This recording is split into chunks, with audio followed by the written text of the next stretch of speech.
Assalamualaikum warahmatullahi wabarakatuh. Perkenalkan, nama saya Triana Setiawati.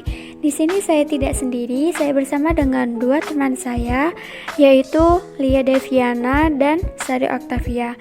Yuk kita mulai mengajarkan anak membaca di usia dini.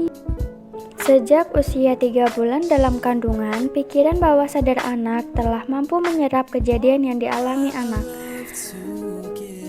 Sehingga dalam mendidik, orang tua harus berhati-hati karena akan terekam hingga anak tumbuh dewasa kelak. Setiap orang tua memiliki tipe dalam mendidik anak-anak mereka, sehingga hal ini harus diperhatikan karena mempengaruhi bagaimana hasil pendidikan itu terhadap anak. Ada beberapa manfaat bagi anak untuk berkunjung ke perpustakaan khusus.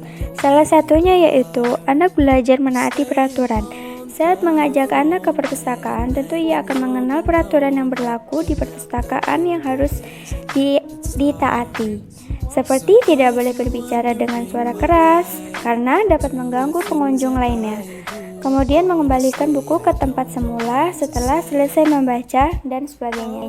Selanjutnya yaitu mendorong minat baca anak. Dengan mengunjungi perpustakaan, anak akan memahami bahwa tempat yang ia kunjungi adalah tempat untuk membaca buku. Ia akan menjumpai banyak pengunjung yang membaca buku. Hal ini dapat mendorongnya melakukan hal yang sama, yaitu membaca buku. Kemudian selanjutnya dapat meningkatkan kemampuan pendengaran dan berinteraksi anak kepada lingkungan sekitar. Menumbuhkan minat baca sejak dini perlu diusahakan oleh berbagai pihak, tidak hanya oleh orang tua namun juga oleh para guru di sekolah. Satu upaya yang dapat dilakukan guru sekolah adalah dengan cara mendongeng.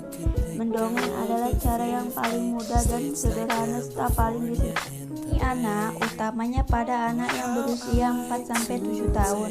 Mendongeng dapat menumbuhkan rasa ingin tahu anak pada buku bacaan diceritakan guru sehingga dapat membantu meningkatkan minat baca anak. Bimbingan dari orang tua pun sangat penting dalam kegiatan literasi ini agar para anak mendapatkan bimbingan yang tepat dari orang tua. Kegiatan membaca di jam istirahat.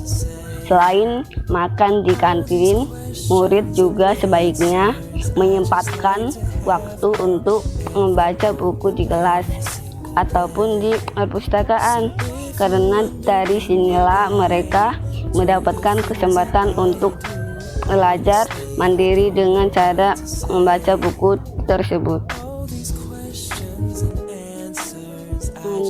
Dari tempat bernama rumah baca, walaupun area yang ditawarkan tak terlalu luas. Suasana rumahan yang menyertai tempat ini oleh jadi akan membuat betah siapapun yang datang. Deretan buku-buku dirak dikelompokkan sesuai umur 0 sampai 3 tahun, 4 sampai 8 tahun, 9 sampai dengan 12 tahun. Di sekitarnya terdapat sofa-sofa kecil, bantal, beraneka ragam boneka, serta meja dan kursi-kursi warna-warni. Dengan membayar biaya keanggotaan sebesar 350.000 per tahun untuk satu anak dan 2 orang tua. Koleksinya bisa kita nikmati bersama dengan fasilitas mendukung yang memadai seperti komputer, wifi, area membaca, sudut snack, dan aktivitas seru yang akan membuat kegiatan membaca terasa lebih menyenangkan.